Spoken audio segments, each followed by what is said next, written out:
Good evening, everyone. I would like to call the October 22nd, 2024 Longmont City Council regular session. The live stream of this meeting can be viewed at the city's YouTube channel. You can also view it at the longmontpublicmedia.org/watch or on Comcast channels 8 and 880. Can we have a roll call, please, Dawn? Absolutely. Mayor Peck? Here. Councilmember Christ? Here. Mayor Pro Tem Hidalgo Faring? Here. Councilmember Martin? Here. Councilmember McCoy? Councilmember Rodriguez? Here. Councilmember Yarbrough? Here. Mayor, you have a quorum.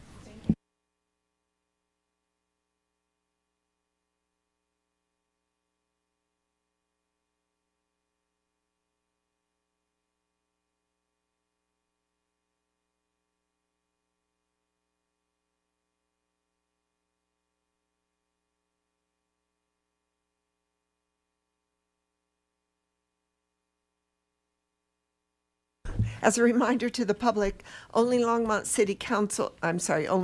residents and employees of the City of Longmont may speak during the first call, public invited to be heard. You must provide your name and address on the sign-up sheet before the meeting, or I will not call on you. Each speaker is limited to 3 minutes.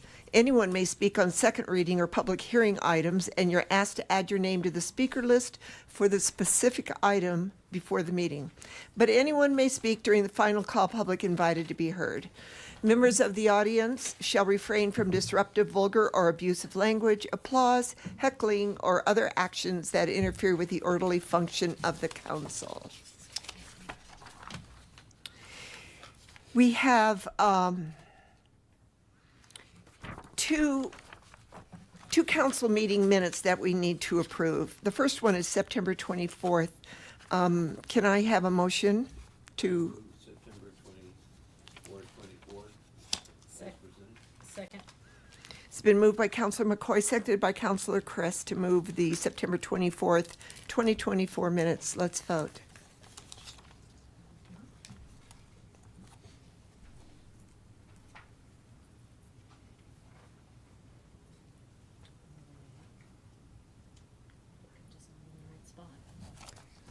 Are you on live meeting? Yeah. Just say aye. Aye. Okay. That passes unanimously. I also need a motion for the October 8th regular session meeting minutes. I move the October 8th, 2024 minutes as presented. Second. It's been moved by Councilor McCoy, seconded by Councilor Crest to move the October 8th minutes. Let's vote.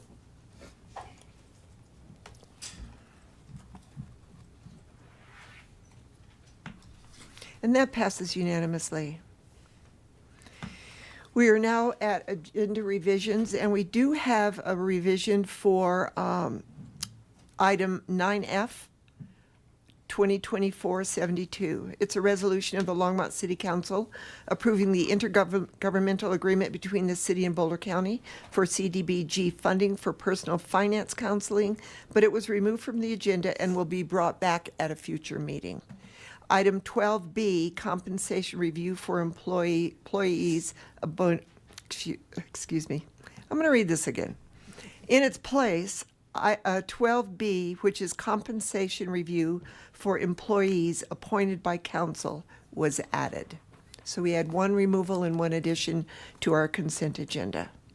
Are there any submissions, motions to direct the city to add future agenda items by Mayor, councilors? I do have just one more. Oh, you do? Small Okay. revision, or big maybe, I don't know. Ordinance 2024-77, which is item 10E. Oh, okay. That item is slated for public hearing tonight. And so we would ask that you open that public hearing since it's been noticed that way and we posted this agenda that way, and continue that to November 19th. That ordinance needs some corrections that did not get included in this second reading packet. Okay, let me just make sure I understand that. On the second reading, that was, is there 10E on this one? It is It 10E. is. And we are going to remove it?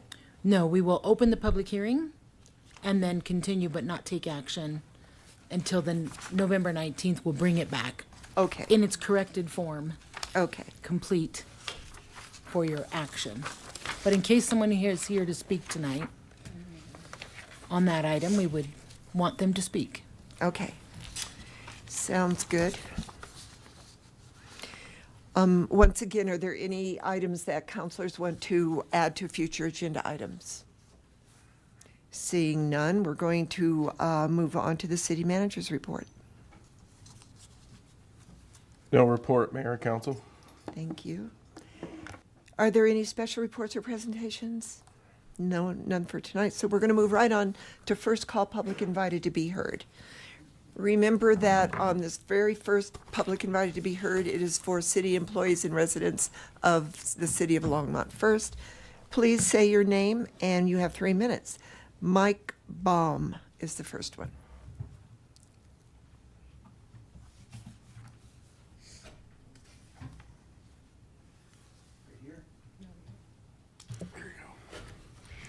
Hello. Hi, Mayor Peck and council members. My name is Mike Baum. My residence is 5026 Williams Place. I'm here because Sustainable Resilient Longmont has joined other environmental groups and the Fort Collins Energy Board to recommend that the National Renewable Energy Laboratory or another respected organization review the Platte River Power Authority's recently released Integrated Resource Plan, which includes their plan to build a new gas plant. The Longmont City Council should stand up for their past resolution calling for 100% renewable energy and support this review. Last month, the PRPA released a presentation that appears to respond to the Energy Board's and community organizations' call for a third-party review. The PRPA admits that NREL has not reviewed their IRP. They then go on to claim that if NREL were to review their IRP, it would conclude that gas generation is necessary. Well, this argument is a rhetorical sleight of hand. We are asking for a review of the need to build a new gas plant, not for a review of whether any gas generation is needed in the near term. The PRPA already has 388 megawatts of gas generation capacity, none of which is scheduled for retirement. That's approximately 50% of the PRPA's peak load. The existing gas turbines, in conjunction with contracts for dispatchable power with other generators, can likely tide the PRPA over until other technologies, such as long-term storage batteries and virtual power plants, can be implemented at the needed scale. A new gas plant will be very expensive. The PRPA has estimated that its rates will increase to cover these costs. That rate increase does not include the potential future conversion of the plant to run on hydrogen. The PRPA has refused to provide even a ballpark estimate of these costs, but they are likely to be extraordinarily high. These rate increases will make electricity less affordable for the residents of Longmont and will also make it difficult for the city to effectively promote building electrification. So a review by NREL or a similar organization would evaluate whether building a new gas plant is truly optimal from their perspectives of affordability, climate, and air quality, and might recommend a better approach. City Council is responsible both for setting electric rates and for ensuring that the city's climate and air quality goals are met. We believe that the City Council owes it to the people it serves to commission an independent review of the PRPA's plans. Thank you for your time. Thank you, Mike. Next is Virginia Black.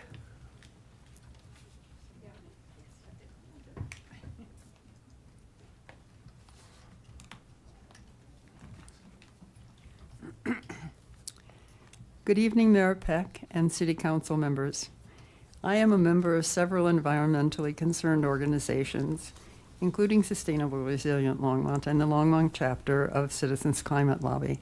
However, I must emphasize that my comments this evening, although inspired by my volunteer work, do not necessarily represent those of these organizations.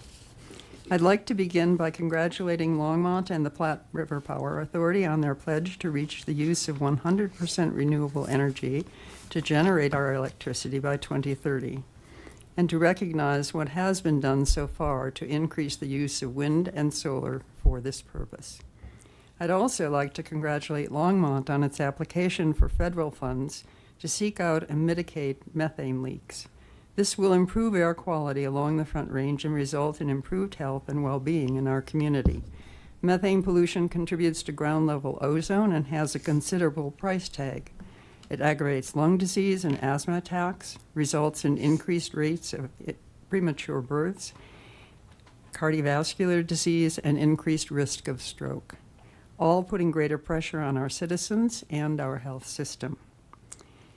There are also sizable federal funds available that can be used to increase the use of renewable energy to supply electricity and upgrade as well as increase storage and transmission of electricity. This is a very important power source, while decreasing cost to customers. An external review or second opinion on PRPA's 2024 IRP, as has just been suggested, would help to ensure that we have done as much as we can to achieve those 2030 goals. What we do in Longmont will have a broader impact as we enter into the United Nations Making Cities Resilient 2030 at their request. As Harold emphasized in his overview of the state of this city on Friday, this is a big deal, and congratulations are definitely in order for this recognition. As the first city to enter the program, we will be advising others on how to become more sustainable and resilient. What we do in Longmont matters a lot. Thank you, Council, for your time and consideration of these comments. Thank you, Virginia. Heather Gerber.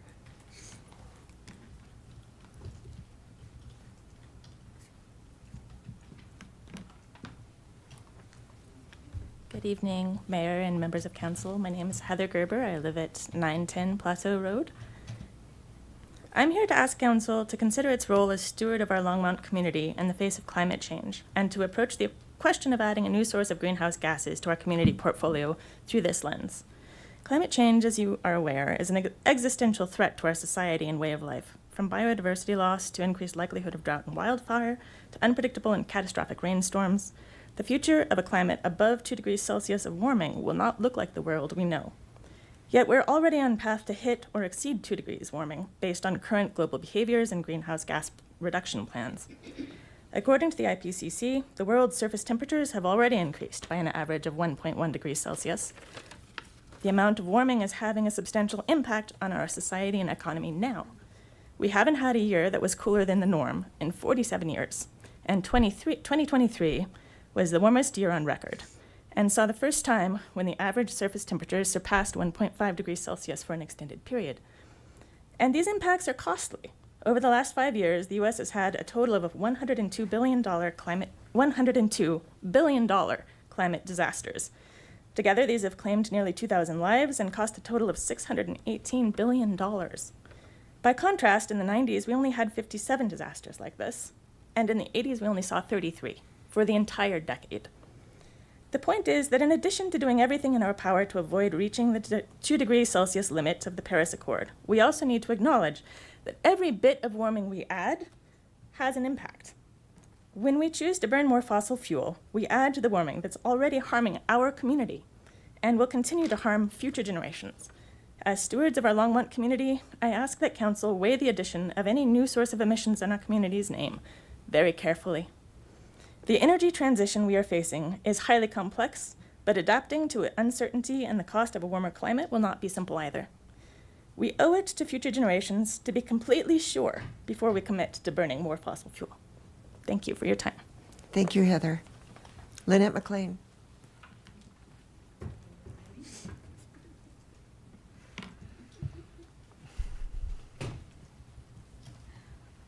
Hi, Mayor and Council. My name is Lynette McLean. I live at 763 Sandpoint Drive. I'm just going to talk a little bit about fracking.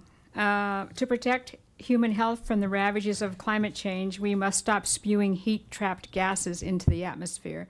And one of the most urgent gases to control is methane.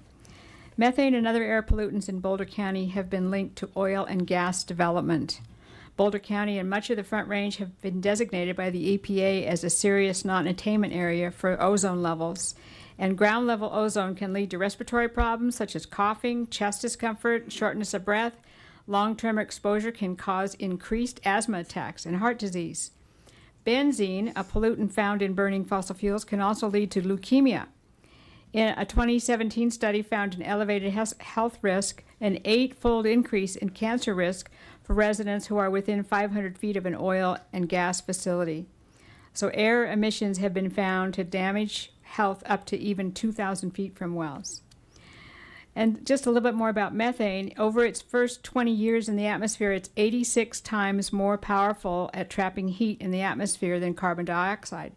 Fortunately, methane breaks down over time, so its climate impact declines, but the breakdown products of methane include water vapor, carbon dioxide, both which trap heat. So even 100 years after entering the atmosphere, methane's byproducts keep contributing to global warming. So the result is an increase in heat, extreme storms, sea level rise, and each of which unleashes dangerous health consequences. Although methane is marketed under the name natural gas, there's nothing more natural about the way it's extracted using hydraulic horizontal fracturing or fracking. In the fracking process, a complex mix of chemicals, many of which are toxic, and silica sand are added to millions of gallons of clean water. That contaminated water is forced underground at extremely high pressure, fracturing deep underground bands of rock where small bubbles of methane are found.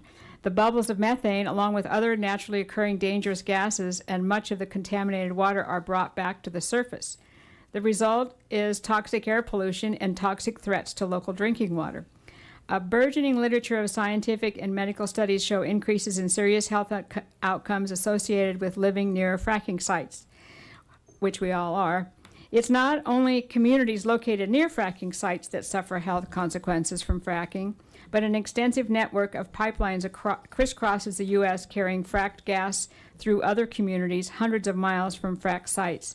These pipelines and related infrastructure exposing these communities to accidental leaks, deliberate releases of gas known as blowdowns, and sometimes even devastating explosions. And we're known here in Longmont to have poisonous air, the most poisonous in the world. Thank you. Thank you. The next one is Karen Dyke.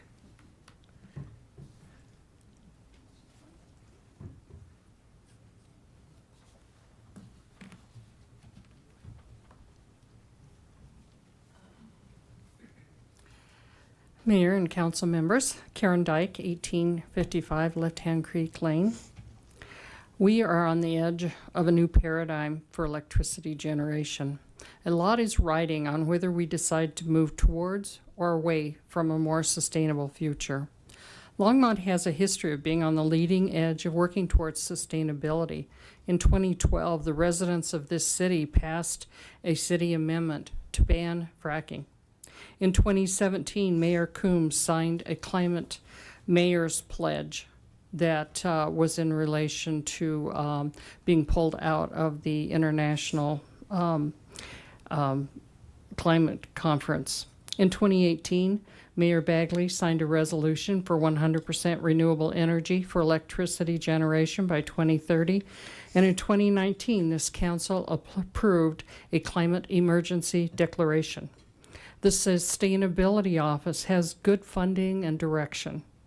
But unless a closer look is given to matters such as electricity generation, we are no longer meeting a commitment to the resolution for renewable energy or the climate emergency. Speakers before me talked about the need for a review from NREL or similar organization regarding PRPA's decision to build a new expensive aeroderivative gas plant. Not only is this a potentially expensive mistake, It commits us to fossil fuels. As others have said, this leads to fracking with air pollution that we know is causing health issues and leading to climate change as carbon and methane are released. Jenny talked about the promises of renewable energy and the availability of funds from the IRA. Maybe the new plant is the only method of ensuring the reliability of electric service that we all know is necessary. However, a second opinion by an agency that specializes in renewable energy and storage seems a wise choice financially and helps us move towards a sustainable future. We are on the edge of a new paradigm. Longmont can continue to be a leader by calling for this review by NREL or a similar organization of the PRPA's IRP. I brought copies of the words that Mike gave of our request, and I'll give them to Don. Thank you, Karen. Lance Whitaker?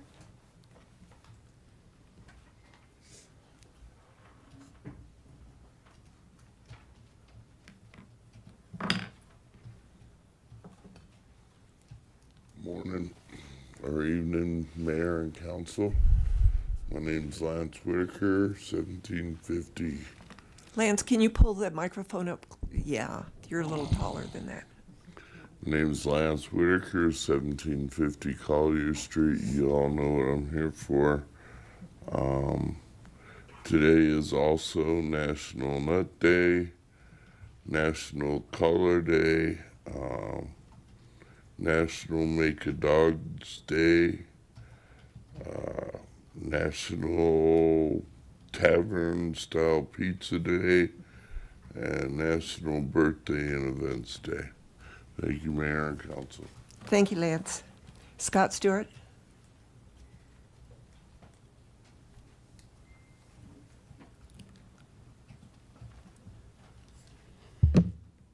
Good evening, Mayor Peck, members of council. Scott Stewart, 229 Grant Street, Longmont.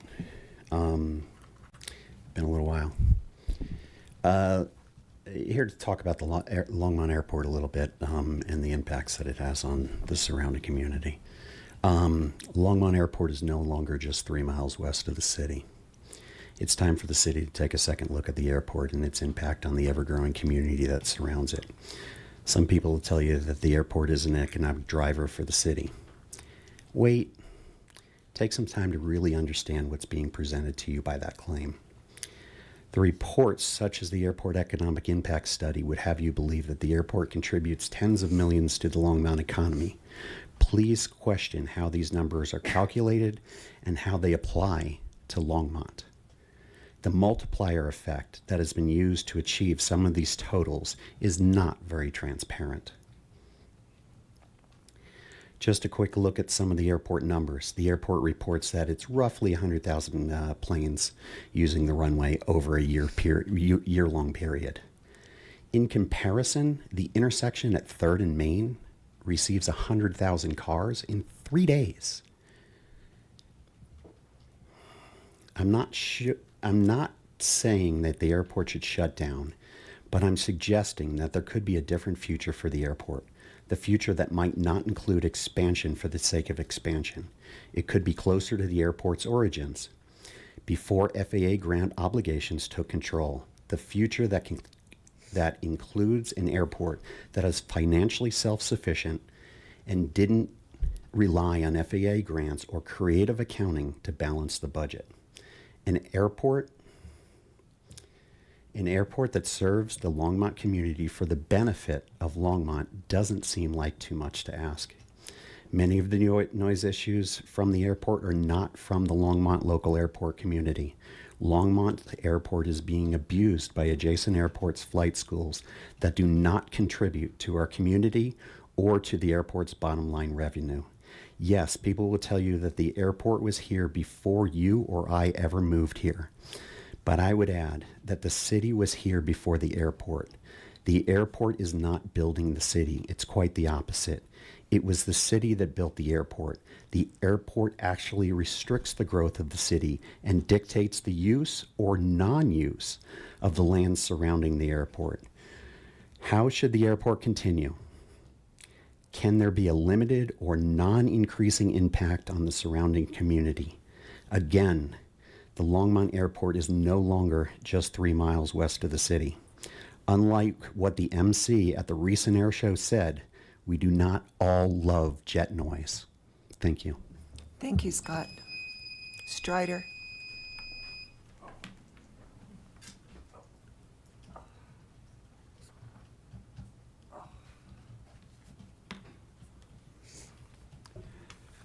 I do. Strider Benston, 951 West 17th. And I don't know how many people know, but Mayor Roger Lang's wife, Jackie, died a week ago. And the church service is at St. John's Catholic Church, 10 o'clock Friday morning. And the celebration of life is at Shoup Homestead, which is off of Hygiene Road out to 61st Street and a quarter-mile north. And it's a big place, got a parking lot. So that's 4 o'clock Friday afternoon.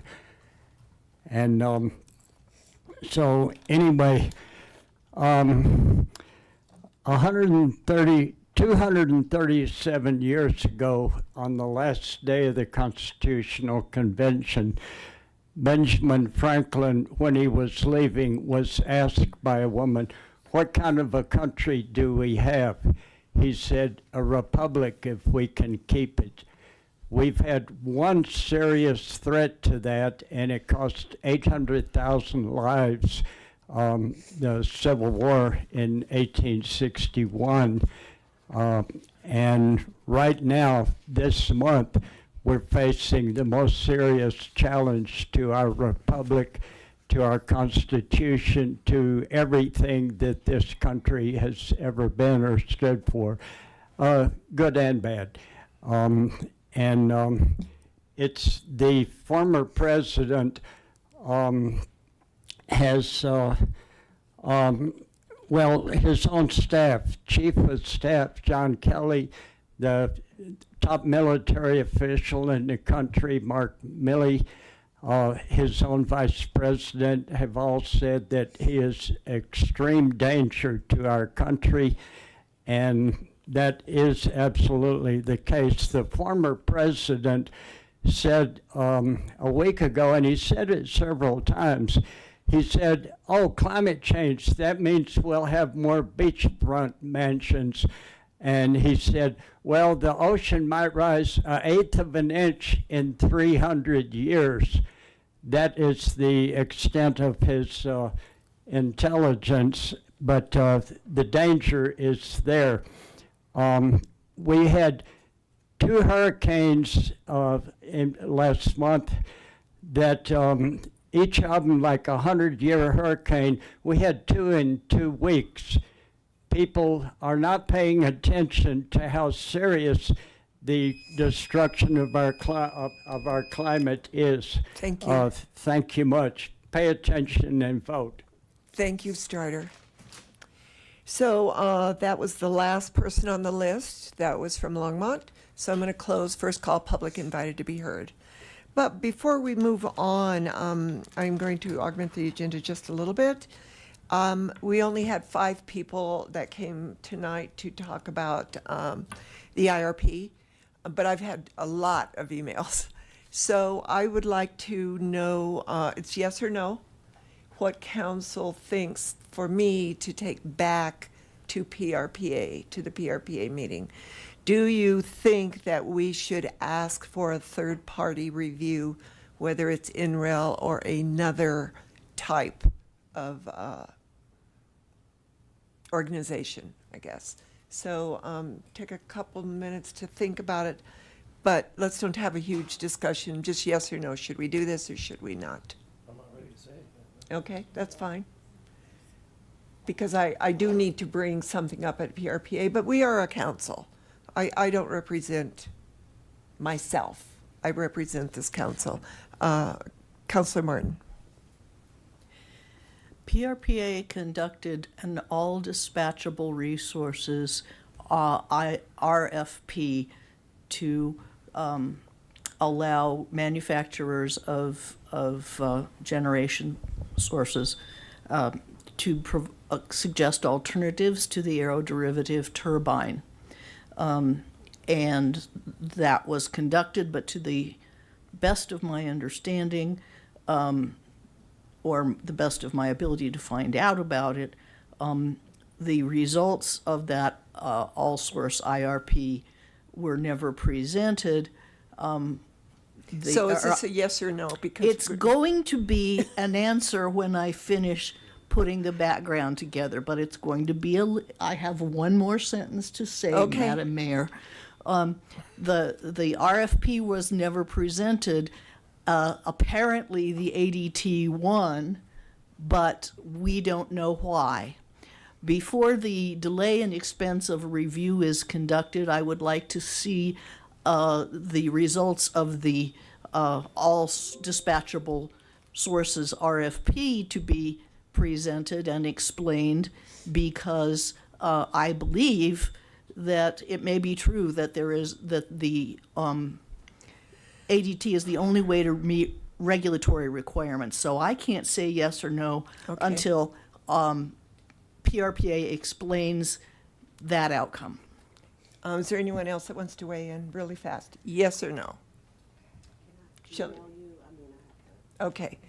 All right. So I will not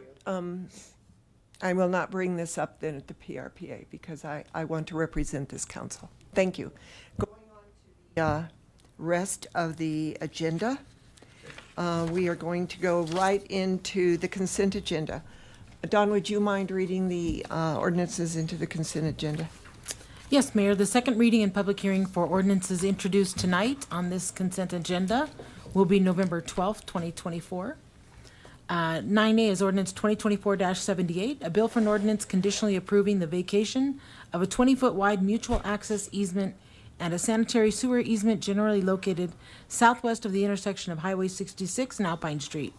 9B is ordinance 2024-79, a bill for an ordinance conditionally approving the vacation of 2 electric easements, 2 sidewalk easements, and 3 sections of Satisfaction Circle right-of-way within the Wallace Addition 4th filing, generally located southwest of the intersection of Pike Road and U.S. Highway 287. 9C are the ordinances for the vacations of Fletcher and Sunset easements for Enclave at the Peaks project. C1 is ordinance 2024-80, a bill for an ordinance conditionally approving the vacation of an electric easement on Lot 1 of the Fletcher Miners subdivision plat, generally located southwest of the intersection of Nelson Road and Corte Way. C2 is ordinance 2024-81, a bill for an ordinance conditionally approving the vacation of a portion of a utility and drainage easement on Lot 2, Block 3 of the Sunset Diagonal Business Park, generally located southwest of the intersection of Nelson Road and Corte Way. 9D is Resolution 2024-69, a resolution of the Longmont City Council authorizing the transfer of a portion of the unencumbered appropriation balance of the Employee Benefit Fund to the Employee Pension Fund. 9E are the 2025 budget resolutions. E1 is Resolution 2024-70, a resolution amending the financial policies of the City of Longmont for 2025. E2 is Resolution 2024-71, a resolution of the Longmont City Council approving the City of Longmont 2025 classification and pay plan for city employees. 9F is Resolution 2024-73, a resolution of the Longmont City Council conditionally approving the LFM Business Improvement District's 2025 operating plan and draft budget. 9G is approve 1 capital improvement program amendment. And 9H is appointment of Daryl Hahn, Director of Electric Services, to the Platte River Power Authority Board of Directors.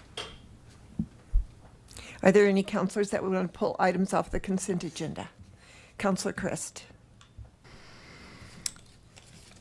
In regards to 9E1, I actually just want to make a comment, and I want to appreciate the accounting department for presenting this information to us, the financial policies of the city, and particularly note that the asset management plan, although aspirational, is very difficult to do in an organization, and I would ask in the future that So are you, we keep us honest with that. And with that, I am going to move the consent agenda unless anyone else has something they would like to remove.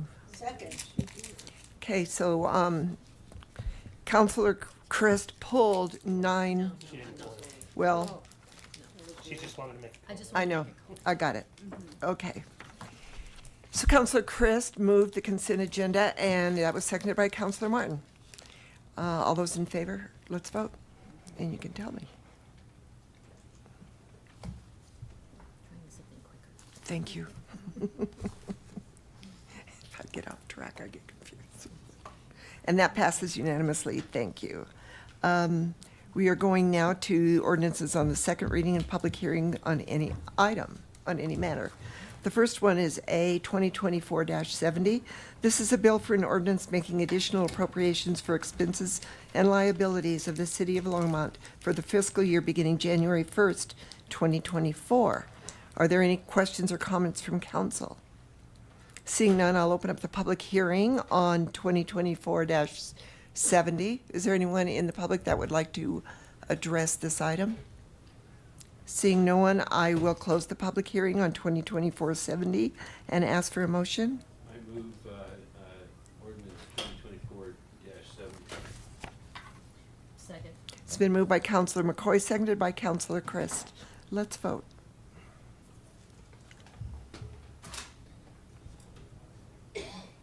And that carries unanimously.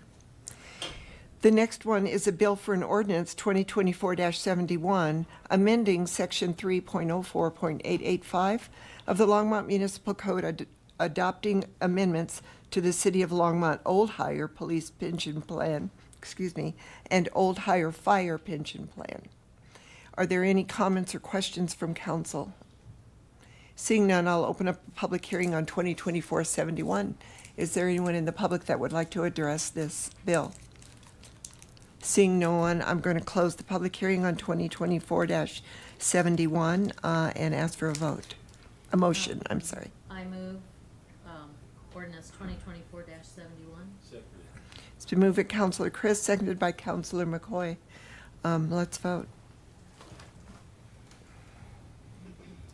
And that carries unanimously. The third one is C, which are 2025 budget ordinances. C1 is 2024-72. It's a bill for an ordinance fixing and levying taxes upon the real and personal property within the City of Longmont for the year 2024 to pay budgeted city expenses for the 2025 fiscal year. Are there any questions from council on this bill? Seeing none, I'll open up the public hearing on 2024-72. Is there anyone from the public that would like to comment on this bill? Seeing no one, I will close the public hearing and ask for a motion. I'll move ordinance 2024-72. It's been moved by Councilor Hidalgo Faring, seconded by Councilor Yarbrough. Let's vote.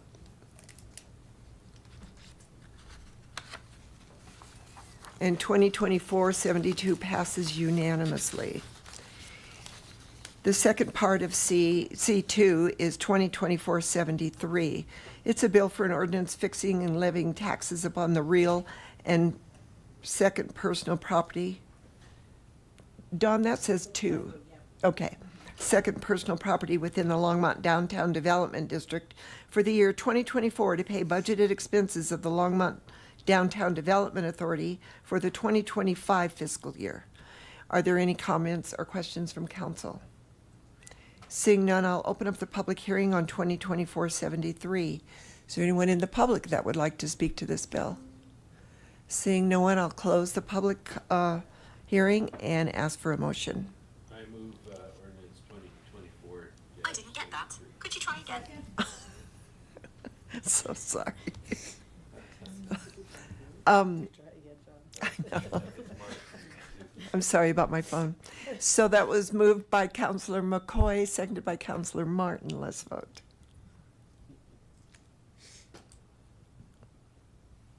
And that passes unanimously. The third part of it is 2024-74, a bill for an ordinance adopting the budget for the city of Longmont for the year 2025. Are there any questions or comments from council? Seeing none, I'll open up the public hearing on 2024-74. Is there anyone from the public that would like to address this bill? Seeing no one, I will close the public hearing on 2024-74 and ask for a motion. I move ordinance 2024-74. Second. It was moved by Councilor Chris, seconded by Councilor Hidalgo Faring. Let's vote. And that carries unanimously.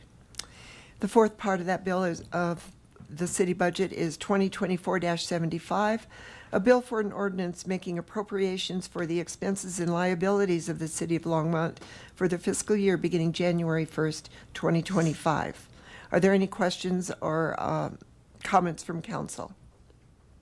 Seeing none, I'll open up the public hearing on 2024-75. Is there anyone in the public that would like to address this bill? Seeing no one, I'll close public hearing on 2024-75 and ask for a motion. I'll move ordinance 2024-75. It's been moved by Councilor Hidalgo Faring, seconded by Councilor McCoy. Let's vote. And that carries unanimously. D is 2024-76. This is a bill for an ordinance amending Title 14 of the Longmont Municipal Code on Public Services, Water Utility, and Wells rates. Are there any questions, Councilor Christ? I just want to make the council aware that Councilor Martin and I were at the Water Board on Monday, yesterday, and they were concerned that they were not did not get a chance to weigh in on rate changes. They have tools in their toolbox to help mitigate water costs. And so they're in agreement to go ahead this year with the 6% rate increase, but would like to come up with some suggestions when we go to review it for next year. Thank you. And I'll pass the baton to Councilor Martin, who was also at the meeting. Councilor Martin. I'd like to clarify that the Water Board does not have jurisdiction for approving water rates. It's not part of their charter. And I think their actual concern is that there be more context about the reason for water rate increases when they happen, and whether there are alternatives to the rate structure that has been proposed. So we have already given direction to review the water rates annually going forward because of the sticker shock for a proposed 10% annual resource rate increase. And I think that people with staff and advisory board members who are knowledgeable about factors in affecting water rates should be invited to provide context to the council about the drivers of cost. So, for example, the main driver here for these was the extreme increase in the year we had 9% inflation that impacted the cost of construction materials for the Nelson Flander expansion and other major water projects. And I think that their actual idea was that it should be clearer. So this is really just kind of dovetails with the direction to review it every year and maybe have a little more emphasis on what the drivers of the rate increases are, rather than just talking about comparable rates in other cities. Thank you for that. So there are no more comments from council, so I'm going to open up the public hearing on 2024-76. Is there anyone in the public that would like to comment on this bill? Seeing no one, I'm going to close the public hearing on 2024-76 and ask for a motion. I'll move ordinance 2024-76.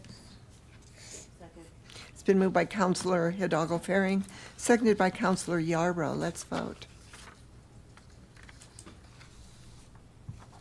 And that carries unanimously.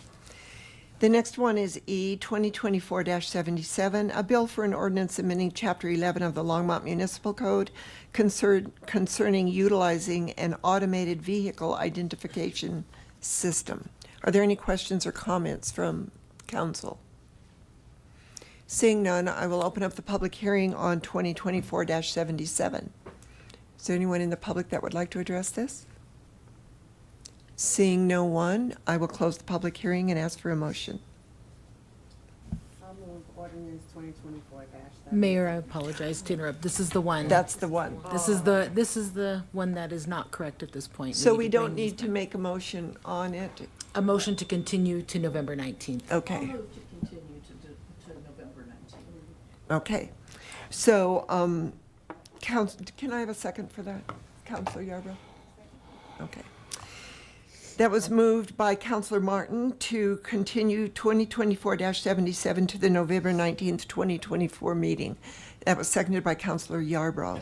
Let's vote.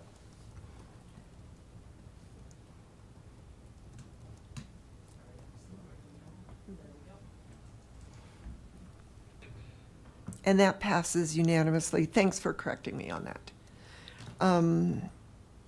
And now we don't have any items that were removed from the consent agenda, so we're going to move on to general business. Do we need a break up here or a bio break? Seeing none, no consent, we're going to move on to general business. And I need a motion to recess as the Longmont City Council. Go ahead. I move that we recess as the Longmont City Council is convened as the Board of Directors of the Longmont General Improvement Fund District Number. Second. Thank you. That motion was made by Councilor McCoy, seconded by Councilor Martin. Let's vote. And that carries unanimously.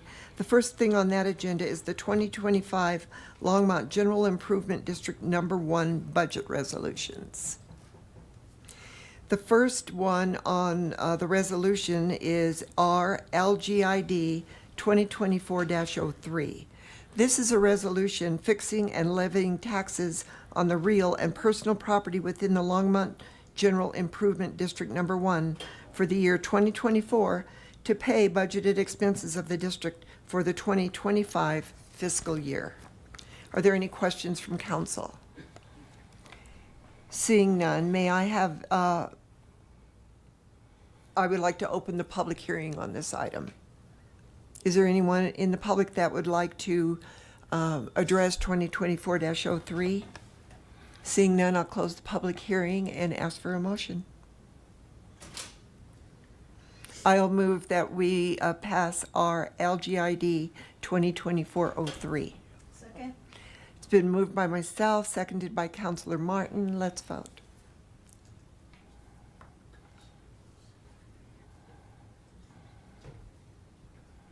And that carries unanimously. The second one is our LGID 2024-04. This is a resolution of the Board of Directors of the Longmont General Improvement District Number 1, adopting the annual budget for the district for the fiscal year 2025. Are there any questions from council on this resolution? Seeing none, I'll open up the public hearing on 2024-04. Is there anyone in the public that would like to address this resolution? Seeing no one, I'll close the public hearing on 2024-04 and ask for a motion. I'll move resolution LGID 2024-04. Second. It's been moved by Councilor Hidalgo Faring, seconded by Councilor Christ. Let's vote.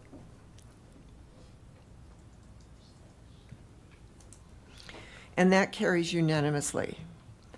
I move that we adjourn as the Board of Directors of the Longmont General Improvement District Number 1 and reconvene as the Longmont City Council. Second. It's been moved by myself, seconded by Councilor Hidalgo Faring. Let's vote. And that carries unanimously. We are now at the compensation review for employees appointed by council. We have a staff presentation by Joanne Z's. No? Oh, that's what it tells me. Okay, we need a couple of motions, and I think that we agreed that Councilor McCoy would make those motions. So Councilor McCoy.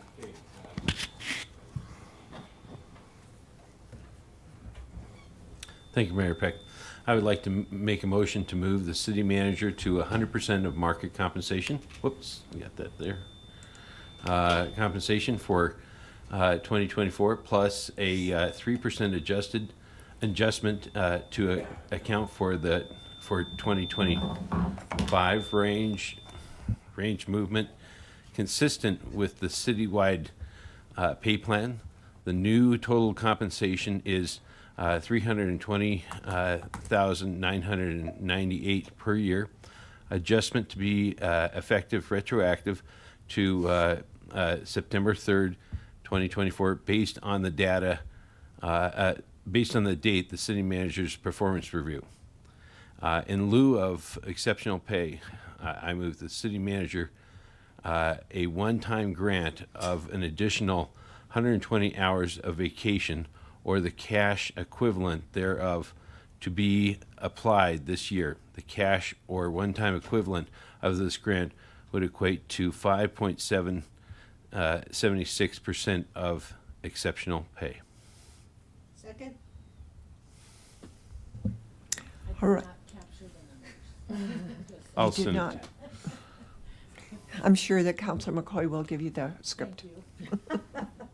So Councilor McCoy made that motion on the city manager's annual compensation, seconded by Councilor Martin. Is there any discussion? Seeing none, let's vote.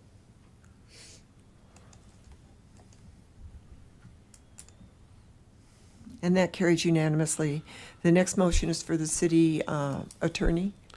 Yes, thank you, Mayor Peck. I would like to, sorry, that just popped up there. I'd like to make a motion to move the city attorney to 100% of market compensation for 2024, plus a 3% adjustment to the account for 2025 range movement consistent with the citywide pay plan. The new total compensation is $272,203 per year. Adjustment is to be effective retroactive to September 10th, 2024, based on the data, based on the date of the city attorney's performance review. In lieu of exceptional pay, I move to offer the city attorney a one-time grant of an additional 120 hours of vacation or the cash equivalent thereof to be applied this year. The cash or one-time equivalent of the grant would equate to 5.76% of exceptional pay. Second? The motion for compensation for the city attorney was made by Councilor McCoy, seconded by Councilor Rodriguez. Is there any discussion? Seeing none, let's vote. And that carries unanimously. We're now at the final call, public invited to be heard. Is there anybody in the, there is someone who actually signed up, and I did not call her because she was from Fort Morgan. So let's see if she's still here. Linda Allure? Fort Lupton. What did I say? Fort Morgan. Oh, sorry. No. Absolutely, yes.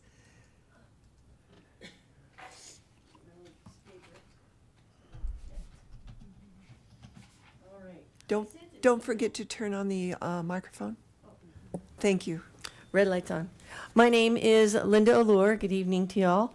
Do you need my address? Sure, go ahead. 605 South Park, Fort Lupton. Thank you. I am the Goodwill Ambassador for the Flight 629 Memorial Organization.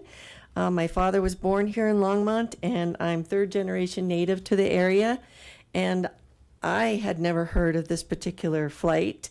We have found that there is not a lot of awareness of the November 1st, 1955 crash that happened just outside of Longmont, approximately at Highway 66 and Road 13. Brief summary, a man put a dynamite bomb in his mom's suitcase in order to collect her insurance. Unfortunately, 44 people were killed. This is actually the first recorded sabotage of a commercial airline. It is our desire to create a memorial to honor the 44 victims, as well as the hundreds connected to this crash. The police departments, fire departments from area towns and cities, from Meade to Platteville to Fort Lupton, Longmont, Greeley, where the Armory held the victims, and all the state and federal agencies were involved, and what we like to call community champions. Local farmers who heard and saw the crash, they were the first ones on the scene, naively thinking there would be survivors, but no. I have personally met Conrad Hopp, who still lives on the Hopp farm, and that's basically where most of the crash site was. I've also met, what's his name? Phil Beardy, who was just 5.5 years old when he witnessed the crash. And his father was the manager of Johnson's Corner and helped provide food and drink for 2 days during the investigation. Phil told me that the Imperial Hotel, just a couple blocks that way at 3rd and Main, here in Longmont, was the headquarters for the investigation, since it was the only location with enough phone lines to handle all the communication needed. There are so many parts to this bombing that I'm not able to share in such a short time. This event is a significant historical event, and Longmont is a key piece. A few flight facts. Laws were actually changed because of this. The man who blew the plane up, John Graham, was actually only held accountable for his mother's death. There were no laws in place for commercial airlines, so he wasn't held accountable for the other 43. Wow. Baggage checks, of course, are now standard. The event changed how the FBI performs forensics, and this crash scene became a case study for training. The case was intentionally handed over to the state of Colorado for the death penalty. I'm so sorry. Oh, thank you. This is very interesting. Well, just the last sentence was, the reason I'm here is to ask if there's any way you could provide some financial support for the memorial. We would have to discuss that, but Right. we definitely will. Right. talk I've about given, it. I think, did you all get the email? I sent it through the website. Yes. Okay. So it gives you more of this, but that was basically, I just want to give you the scoop of it. Thank you so much. Okay. Thank you. Can I give the flyer for the Sunday event to the clerk who would pass it out? Yes, please. Okay. Well, thank you for your time. We're at Mayor and Council comments. Are there any council comments? Councilor Yarbrough. Thank you, Mayor. I just want to bring up Saturday, Councilor Chris and I had coffee with council, and there was a participant of the coffee with council that was there that was Spanish speaker. And we did not have the accommodations. I mean, although we used what's that line called? Yeah. It was very challenging, and Sandy was a rock star. She was, she helped and pulled that off, but the woman had to be kind of separate because the only way it kind of worked, she had to have her phone on speaker, which was, it was really difficult for everyone else to pay attention while she spoke in Spanish because she had to hear us. Anyway, it was challenging. So if we want more participation with Coffee with Council from all of our constituents, we need to be ready and have accommodations for everybody as much as possible. So I just wanted to tell council how challenging that was. It was so amazing that the officer called another officer who was Spanish speaking to come and translate for her so that she can participate with Coffee with Council. And she also had questions too. So that was very, very important. And now she's going to be on our task force for Vision Zero. So it's very important that we have some accommodations set up for. I know they're supposed to call in and let us know they're going to be there, but that doesn't happen all the time. We need to be ready. We have to stay ready. And so I just wanted to put that out there. So I don't know if we need to talk about that separate with council, but I wanted to make sure that staff know, and I'm pretty sure Sandy probably brought it up, but we need to get some accommodations available for people, especially with a growing Spanish-speaking population. And we were told that on Saturday that the officers are seeing more than 50% of the people that they stop are like monolingual. So we need to be prepared to accommodate our community. Thank you. That makes me think, because you don't think about all those things in the moment. So I don't see any other, Councilor Christ. You were a rock star too, Councilor Yarbrough, through that whole thing and getting everybody to participate with speaking into the microphones, which was a challenge. But I went to the Kensington Park neighborhood meeting, and it was a similar thing. It was both in English and in Spanish. And what was helpful is we had someone Spanish speaking on site, and we just learned that you speak and you wait so that they can translate, and you speak and you wait. And so that pattern went very well, and I think we could somehow get that pattern going on these Coffee with Councils. And then additionally, I just want to open the discussion about the Flight 629 experience. And it happened about 5 miles east of my ward in the Barefoot Lakes area. And we're approaching the 70-year anniversary. It seems, I don't know if it's appropriate for Longmont to commit funds to the city next to us, although it is, the plane was traveling northwest, and probably given a few more minutes, that explosion would have we would have experienced in our farmland instead of east of us. So. Thank you. You know what I was thinking is that it would be nice if the museum could do something as far as educational, because there aren't very many people who know about that. So now we're at city manager remarks. Mayor, Council, I just wanted to say thank you for the review process that we went through, and your support of me, which ultimately is support of the amazing staff that we have in this organization. As I said to you all during the review, the only way we can accomplish things is as a team, and that also includes you all and the partnerships and the work that we do collectively as we tackle some of these significant challenges of our community.